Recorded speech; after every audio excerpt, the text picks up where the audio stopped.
After I lost my daughter, I had, obviously I'd lost other people in my family. I'd lost grandparents and I'd lost my father. But when I lost my daughter, it was such what seemed to be an unnatural event.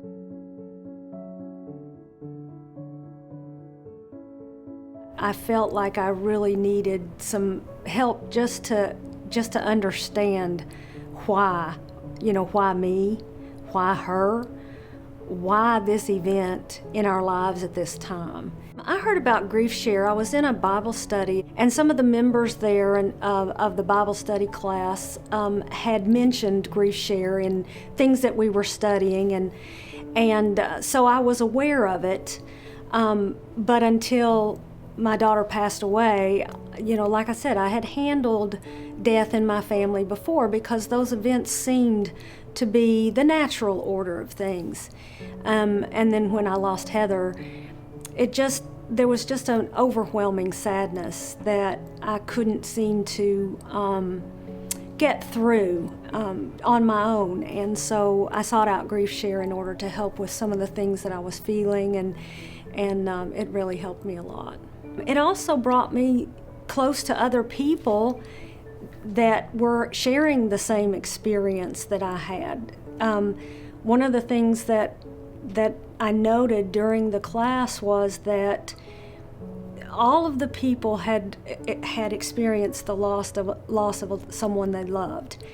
And even though the specific circumstances were different, the specific person relationship was different, we had all lost someone. And to have that commonality and that community with other people, it gave you more courage to get up and face every day during this darkest period of your life.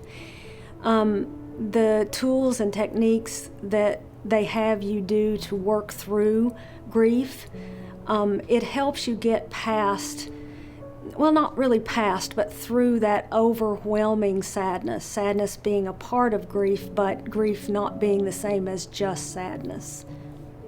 One of the things that I would recommend anyone who's dealing with grief, going into GriefShare and learning how to get through that situation, because you'll never be the same after losing someone. And it's just kind of the same thing with the world, what it's going through right now. We'll never be the same after the onset of coronavirus. You'll never be the same after losing someone, but you learn to get through it and be okay and get to a new normal.